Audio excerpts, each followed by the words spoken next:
Good morning. देखो next topic हमारा जो है वो effects of exercise on the cardiovascular system.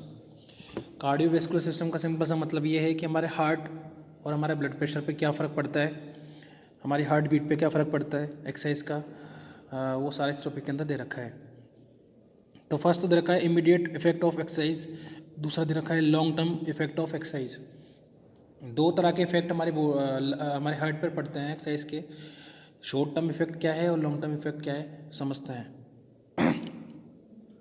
Immediate effect of exercise. When we perform exercise, there are some immediate effects on our cardiovascular system. The immediate effects are stated below. First दे रखा है increase in heart rate. Generally the resting heart rate of an adult remain at 72 beat per minute. Normal जो हमारा heart beat होती है कितनी होती है, 72 पर मिनट होती है। ठीक है। The elite endurance athletes usually have 28 to 40 beat per minute. जो हाईली इंटेंसिव वर्कआउट करने वाले एथलीट होते हैं उनकी जो हार्ट बीट है वो 28 टू 40 तक पहुंच जाती है, मतलब बहुत कम हार्ट बीट उनकी हो जाती है। Even before the beginning of exercise, the heart rate increase in anticipation. This is known as anticipatory response. When the individual start exercise, his heart rate increase per the intensity and duration of exercise. ठीक है भाई। तो कहने का मतलब ये है even before the beginning of exercise the heart rate increase in anticipation. ठीक है। जब एक्सरसाइज स्टार्ट की जाती है तो हार्ट बीट जो है, हार्ट रेट जो है वो काफ़ी तेज़ी से बढ़ती है। इसी को हम क्या बोलते हैं, एंटिसिपेटरी रिस्पॉन्स बोलते हैं। And when the individual start exercise, his heart rate increase as per the intensity duration of exercise. और जब स्टार्ट हो जाती है तो कितनी टाइम के लिए एक्सरसाइज कर रहा है इसी पे डिपेंड करेगा कि उसकी हार्ट रेट जो है कितने टाइम तक और कितना इंटेंसिव वर्कआउट कर रहा है, कितना तेज़ी से वर्कआउट कर रहा है। भाई सिंपल सी बात ये है, आप जिम जा रहे हो, ठीक है। जिम जाकर आप क्या कर रहे हो, कार्डियक मशीन ले रहे हो, मतलब जहाँ पर दौड़ रहे हो आप, ठीक है। आपने धीरे धीरे दौड़ना स्टार्ट किया, धीरे धीरे दौड़ना स्टार्ट किया तो आपकी क्या होगी, हार्ट रेट धीरे धीरे क्या होगी, बढ़ना स्टार्ट हो जाएगी। ठीक है, समझ में आ रहा है। तो आप मान लो आधे घंटे तक आप दौड़ रहे हो या 15 मिनट या जो भी आप जितना भी टाइम ले रहे हो, तो उसके अकॉर्डिंग आपकी हार्ट रेट जो है इंक्रीज़ होती जाएगी। उसके बाद आपने क्या किया, दौड़ना बंद कर दिया और दूसरी एक्सरसाइज आप करना स्टार्ट हो गए, तो आपकी हार्ट रेट धीरे हो जाएगी। ठीक है। और दूसरी एक्सरसाइज के अंदर जितना आप इंटेंसिव वर्कआउट करो उसके अकॉर्डिंग आपकी हार्ट रेट चलती रहती है। ठीक है। Increase in stroke volume. Stroke volume का सिंपल सा मतलब है कि एक हार्ट बीट के अंदर, एक हार्ट बीट हमारा, देखो हमारा हार्ट क्या होता है, 4 वेंट्रिकल स्ट्रक्चर है। हार्ट जो है वो 4 वेंट्रिकल स्ट्रक्चर है। 4 आर्ट्रियम, 2 आर्ट्रियम 2 वेंट्रिकल। ऊपर वाले दोनों जो हैं वो आर्ट्रियम होते हैं, नीचे वाले वेंट्रिकल होते हैं। ठीक है। 4 चैम्बर स्ट्रक्चर हमारा हार्ट। इन यही चैम्बर के अंदर जब कॉन्ट्रैक्शन होता है तो प्रेशर बढ़ता है और इसी प्रेशर से फिर जो ब्लड हमारे आर्टरीज के अंदर जाता है। ठीक है। तो यहाँ से निकलने वाला जो वेंट्रिकल से निकलने वाला जो ब्लड है, मतलब वेंट्रिकल से जो ब्लड निकल रहा है वो एक्चुअली में वेंट्रिकल से एक बार में निकलने वाला जो ब्लड है कितना है, 70 ml है। और कौन से वेंट्रिकल की बात कर रहे हैं हम, जो वेंट्रिकल बॉडी में ब्लड लेके जाता है। कौन सा वेंट्रिकल वाला से बॉडी में ब्लड जाता है, इस वाले वेंट्रिकल से, मतलब लेफ्ट वेंट्रिकल से हमेशा बॉडी में ब्लड जाता है। कौन लेके जाता है, आपने सुना होगा नाम ओटा, आपने ओटा का नाम सुना होगा। ओटा एक्चुअली में क्या करती है, लेफ्ट वेंट्रिकल से बॉडी में ब्लड लेके जाती है। कितना ब्लड लेके जाती है, 70 ml। एक बीट, एक कॉन्ट्रैक्शन में कितना ml ब्लड लेके जा रही है, 70 ml। ये जो अमाउंट है ना 70 ml, इसी को हम क्या बोलते हैं, स्ट्रोक वॉल्यूम बोलते हैं। इसी को क्या बोलते हैं, स्ट्रोक वॉल्यूम। तो अप्रोक्सीमेट जो नॉर्मल है वो कितना है, 70 ml होता है। ठीक है। स्ट्रोक वॉल्यूम कितना होता है, 70 ml। ठीक है। It is measure in ml beat. ठीक है। स्ट्रोक वॉल्यूम क्या होता है, ml बीट के अंदर क्या होती है, देखो क्या दे रखा है, stroke volume is the amount of blood ejected पर बीट फ्रॉम लेफ्ट वेंट्रिकल। आगे ना बात, लेफ्ट वेंट्रिकल से जो ब्लड निकल रहा है एक बीट के अंदर। Stroke volume increase proportionally with exercise intensity. ठीक है। जितनी एक्सरसाइज करेंगे उतना ज़्यादा जो है उसका अमाउंट बढ़ता जाएगा, 70 से 80, 100, 110, 150, 200 तक ये पहुंच सकता है। In untrained individuals, the stroke volume at rest remain 50 to 70 ml beat per beat. Normal की बात कर रहा है। It increase up to 110 to 130 ml during the intense exercise, the stroke volume of experienced athletes at rest remain the 90 to 110 ml per beat. Increase of 150 to 220 ml beat during the intensive exercise. ठीक है भाई, तो जो athletes होते हैं normal condition में athletes की होते हैं 90 टू 110, इतना बढ़ जाता है उनके, और जब एक्सरसाइज करते हैं तो उसमें तो और भी बढ़ जाता है 150 टू 250 उनका क्या होता है स्ट्रोक वॉल्यूम होता है, मतलब वेंटिकल से निकलने वाला एक बीट के अंदर वेंटिकल से निकलने वाला जो वॉल्यूम है ना ब्लड का, वो नॉर्मल जो एक्सरसाइज नहीं करते उनका तो 50-70 रहता है, लेकिन जो एक्सरसाइज करते हैं उनके देखो कितना ज़्यादा जो है एक बार में कितना ब्लड बॉडी को सप्लाई होता है, और जितना बॉडी को ब्लड सप्लाई होगा उतना ही ज़्यादा ऑक्सीजन मिलेगा, उतना ही ऑक्सीजन मिलेगा और उतनी एनर्जी बनी रहेगी बॉडी में। इसलिए हम कहते हैं कि जो एक्सरसाइज करते हैं उनके लिए उनकी बॉडी में वो हमेशा क्या होता है एनर्जेटिक होता है। Next, increase in cardiac output. अब कार्डियक आउटपुट का मतलब क्या है? Cardiac output is the amount of blood pumped by the heart in 1 minute. देखो पर बीट कितना ml ब्लड निकल रहा है? 70 ml एवरेज लगा के चल रहा है, पर बीट कितना है? 70 ml। एक मिनट में कितनी बीट है? 72। एक बीट में कितना निकल रहा है? 70 ml। एक मिनट में कितनी बीट है? 72। तो एक मिनट का अगर वॉल्यूम निकालना हो तो मैं क्या करूं? एक मिनट का अगर वॉल्यूम निकालना हो तो मैं क्या करूं? 72 को 70 से मल्टीप्लाई कर दूं तो मेरे पास लगभग कितना आ जाएगा?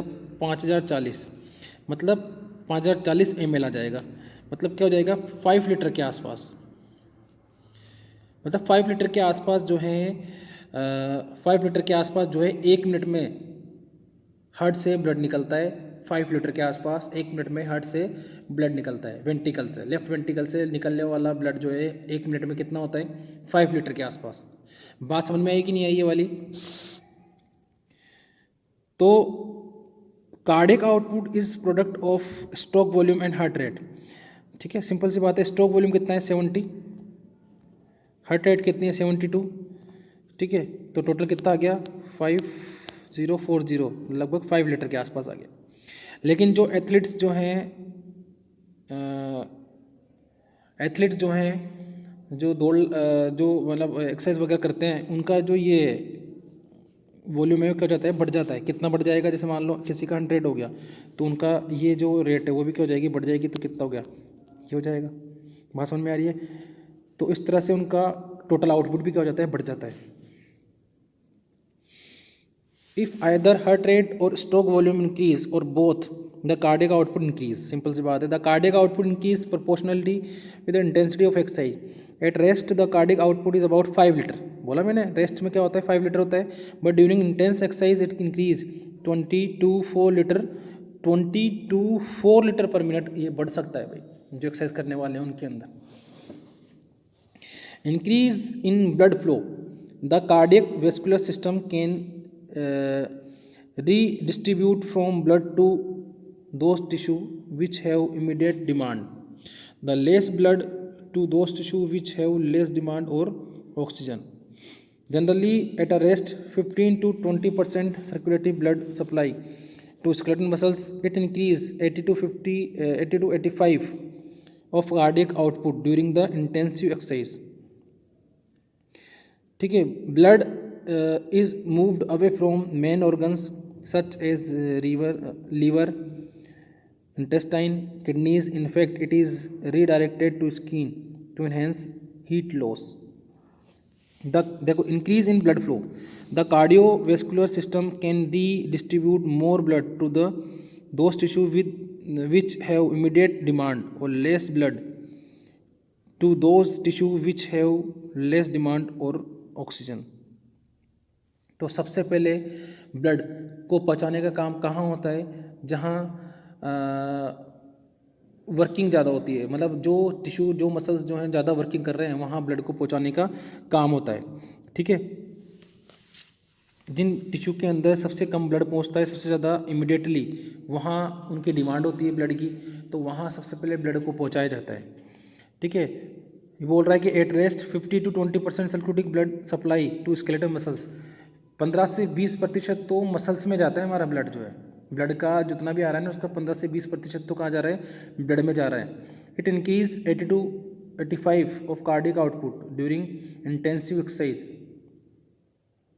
अगर हम जब एक्सरसाइज करते हैं तो मसल्स के अंदर जो फ्लो है, जो कितना था नॉर्मल अमाउंट, नॉर्मल कितना था भाई, जितना जैसे मान लो 5000 लीटर निकल रहा है ना ब्लड, 5000 लीटर निकल रहा है, तो 5000 का 20% कितना हो गया, 5000 का 20% हो गया लगभग 1000 हो गया। 5000 का 20 मतलब 1000 ml ब्लड जो है जा रहा है मसल्स के अंदर। 5000 में से 1000 ml ब्लड किस में जा रहा है, मसल्स के अंदर। ठीक है, बात समझ में आ रही है। 5000 में से ओनली 1000 ml ब्लड मतलब 1 लीटर ब्लड जा रहा है किसके अंदर, मसल्स के अंदर। ओवरऑल बॉडी में कितना जा रहा है 5000, और पूरी बॉडी में से मसल्स में कितना जा रहा है 1000 ml जा रहा है, मतलब 1 लीटर जा रहा है। लेकिन अगर एक्सरसाइज करते हैं तो उस कंडीशन में क्या होता है, इस 5000 का लगभग 80%, कितना 80%, 80% कितना हो गया 4000 लीटर ब्लड। 4000 लीटर ब्लड तो ओनली मसल्स में ही जाएगा। बात समझ में आ रही है, क्योंकि मसल्स एक्सरसाइज जब करते हैं तो मसल्स के अंदर ज़्यादा से ज़्यादा एनर्जी की जरूरत पड़ती है, और मोस्ट ऑफ ब्लड का फ्लो जो है किधर की तरफ हो जाता है, मसल्स की तरफ हो जाता है। जिससे इतनी जैसे मसल्स की तरफ इतना तेज़ी से जब ब्लड जाता है तो वहाँ पर क्या होता है, प्रेशर की ज़्यादा होने की वजह से, वेसोडाइलेशन ज़्यादा होने की वजह से हमारी जो ब्लड वेसल्स है वो फैल जाती है। फैलने की वजह से क्या होता है, वहाँ पर ब्लड वेसल जो है काफ़ी तेज़ी से वहाँ ब्लड जो है तेज़ी से जाता है, और तेज़ी से जाने की वजह से वहाँ पर क्या होता है, हमारे जो मसल्स है वो क्या होते हैं, हीट वहाँ से प्रोड्यूस होती है। इसलिए हमारे मसल्स क्या होते हैं, गर्म हो जाते हैं। जब जहाँ से हम एक्सरसाइज करते हैं वहाँ से हमारा मसल क्या होता है, हीट लॉस करता है, और वहाँ पर उस जगह पर हमारा क्या होता है, हमें हॉट महसूस होता है, गर्म महसूस होता है। ये इसका रीज़न है। Increase in blood pressure, generally the systolic blood pressure of a healthy individual range from 110 to 140 Hg. Diastolic blood pressure range of 60 to 90 mmHg during resting position. आप कभी भी डॉक्टर को दिखाने गए होंगे तो डॉक्टर आपकी पर्ची पर इस तरह की एक चीज़ लिखता है 120/80 mmHg। ये एक्चुअली में क्या है, ब्लड प्रेशर है। ब्लड प्रेशर जो है दो तरह का होता है, सिस्टोलिक और डायस्टोलिक। सिस्टोलिक प्रेशर जो वेंट्रिकल के कॉन्ट्रैक्शन की वजह से होता है। वेंट्रिकल में जब कॉन्ट्रैक्शन होगा, वेंट्रिकल सिकुड़ेंगे तो ब्लड तेजी से बाहर निकलेगा ना, तो इसका मतलब उसका प्रेशर क्या होगा, तेज होगा। ठीक है, तो 120 होता है। और जब प्रेशर जो है, जब वेंट्रिकल रिलैक्स होगा तो उस कंडीशन में जिस स्पीड से ब्लड आ रहा है बाहर वो कितना है, 80 होता है। ठीक है, जैसे मान लो ये हार्ट है, यहाँ से ब्लड निकल रहा है, तो इसके अंदर जब कॉन्ट्रैक्शन होगा, तो कॉन्ट्रैक्शन जब होगा तो मतलब ये सिकुड़ेगा तो ब्लड तेज़ी से आएगा। तो जो तेज़ी से ब्लड आ रहा है ना, वो कितना स्पीड से आ रहा है, 120 mmHg से आ रहा है। मतलब वेंट्रिकल के कॉन्ट्रैक्शन से आर्टरी के अंदर जिस प्रेशर से ब्लड फ्लो हो रहा है ना, वो प्रेशर क्या कहलाता है, सिस्टोलिक। ठीक है, वो कितना होता है, 120 नॉर्मल। वापस से जब ये रिलैक्स हो जाएगा, ये जब रिलैक्स हो जाएगा तो रिलैक्स होने के बाद जिस प्रेशर से ब्लड आ रहा है, रिलैक्स होने के बाद जिस प्रेशर से ब्लड आ रहा है वो प्रेशर कितना होता है, 80। तो वेंट्रिकल के रिलैक्सेशन से जिस प्रेशर से ब्लड आर्टरीज में फ्लो हो रहा है वो कहलाता है उसका डायस्टोलिक प्रेशर। ठीक है, तो नॉर्मल जो पढ़ते हैं वो तो कितना पढ़ते हैं, 120/80 पढ़ते हैं। लेकिन तुम्हारी इसके अकॉर्डिंग बोल रहा है कि 140, आजकल ये नॉर्मली मान लिया गया है, 140/90 ये नॉर्मली मान लिया गया है। इसके ऊपर होता है 150, ठीक है, 150 हो जाता है या 100 हो जाता है तो वहाँ उसको हाई ब्लड प्रेशर में काउंट कर लिया जाता है। High blood pressure long time के लिए है तो वो एक डिजीज़ कहलाएगी हाइपरटेंशन। अगर ज़्यादा टाइम के लिए कंटिन्यूस अगर हाई ब्लड प्रेशर है तो हाइपरटेंशन हो जाएगी। लेकिन एक्सरसाइज वगैरह करते टाइम अगर ब्लड प्रेशर बढ़ रहा है तो उसमें कोई टेंशन नहीं है, क्योंकि एक्सरसाइज करने के बाद वापस से क्या हो जाता है, नॉर्मल हो जाता है। ड्यूरिंग रेस्टिंग पोजिशन में तो ये बता दिया इसने। During exercise the systolic blood pressure can be increase 200 mmHg and maximum systolic pressure is highly athletes have been reported 250 mmHg। ठीक है भाई, अगर एक्सरसाइज करते तो 200 से 250 तक भी पहुंच सकता है ब्लड प्रेशर जो है, 200 से 250 तक भी पहुंच सकता है। और कभी कभी ज़्यादा इंटेंसिव वर्कआउट करने से ब्लड प्रेशर इतना ज़्यादा बढ़ जाता है कि वेंस भी फट सकती है। तो उस कंडीशन में क्या होता है, डेथ भी हो सकती है भैया। ये कंडीशन भी अप्लाई होती है कि इतना ही वर्कआउट करो कि आपकी बॉडी टॉलरेट कर सके। अगर ज़्यादा वर्कआउट करते तो ब्लड प्रेशर ज़्यादा होने की वजह से ब्रेन्स फट सकती हैं। Diastolic blood pressure usually remains unchange even during intensive exercise. If there is an increase of more than 15 mmHg exercise intensely increase indicate the coronary heart disease. if there is an increase of more than 15 mmHg of exercise intensity increase। अगर diastolic pressure generally क्या होता है, normally रहता है, ऊपर वाला जो pressure है डायस्टोलिक प्रेशर वो बढ़ता है। डायस्टोलिक प्रेशर जनरली क्या होता है, नॉर्मल रहता है, लेकिन एक्सरसाइज करते टाइम डायस्टोलिक प्रेशर भी अगर बढ़ जाता है तो इसका मतलब आपको कोई ना कोई हार्ट डिजीज़ है, या तो आपको ब्लड प्रेशर की बीमारी है या आपको हार्ट डिजीज़ है। डायस्टोलिक प्रेशर नहीं बढ़ना चाहिए, हमेशा सिस्टोलिक प्रेशर ऊपर नीचे होता रहता है, डायस्टोलिक प्रेशर हमेशा फिक्स रहता है। 80 to 90 नॉर्मल माना जाता है, 90 के अबोव डायस्टोलिक प्रेशर क्या माना जाता है, उसको हाई ब्लड प्रेशर के अंदर काउंट किया जाता है फिर। ठीक है, आई होप समझ में आ गया होगा ब्लड प्रेशर की बात, क्या बोलना चाह रहा है ब्लड प्रेशर के अंदर। ठीक है, लॉन्ग टर्म इफेक्ट देख लेते हैं, एक्सरसाइज के लॉन्ग टर्म इफेक्ट क्या है। Increase in size of heart, जितनी एक्सरसाइज काफ़ी टाइम से अगर एक्सरसाइज कर रहे हैं तो हमारा हार्ट की साइज बढ़ जाती है।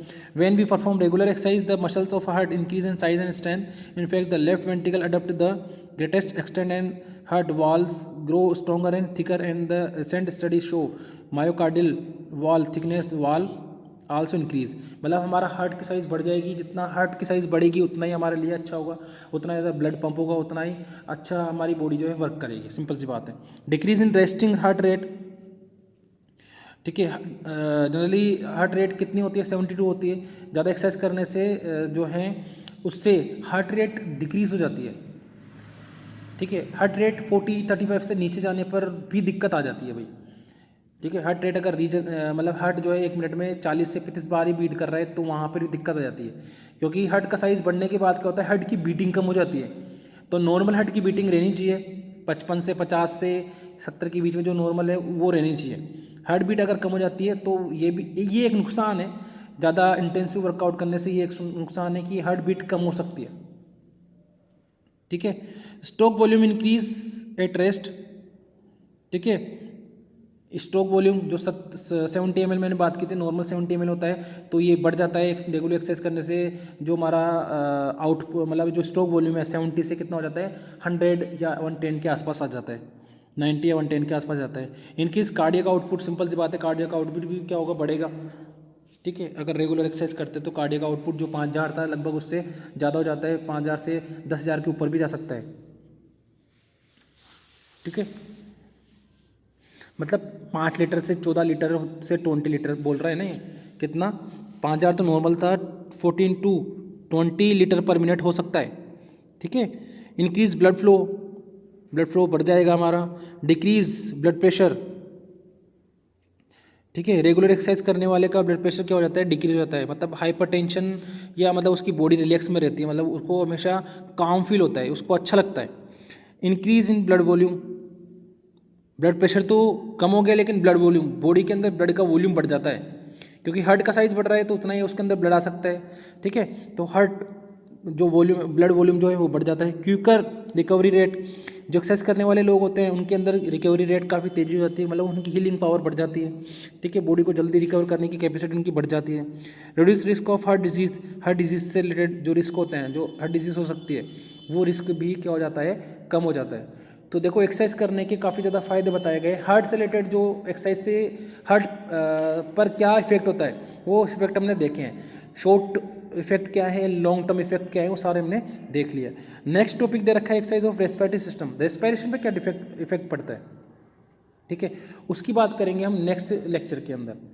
ठीक है, आई होप समझ में आ गया होगा ये चीज़। हार्ट से रिलेटेड जितने भी इसके अंदर बोला गया है कि एक्सरसाइज से हार्ट पर क्या फ़र्क पड़ता है, तो सिंपल सी बात है कि एक्सरसाइज अगर करते हैं तो हमारा हार्ट, बोलते हैं ना, डॉक्टर भी बोलते हैं कि डेली वॉकिंग कीजिए या रनिंग कीजिए या एक्सरसाइज कीजिए, ताकि आपका हार्ट क्या रहे, हेल्दी रहे। लोग बाग अभी क्या करते हैं कि बॉडी को मूव ही नहीं करवाते हैं, तो इस वजह से क्या होता है, हार्ट के अंदर हार्ट की वजह से काफ़ी डिसीज़ जो है उनको होती है, ब्लड प्रेशर उनको हो जाता है, हार्ट वॉल डैमेज हो जाते हैं या हार्ट अटैक के चांसेस बढ़ जाते हैं।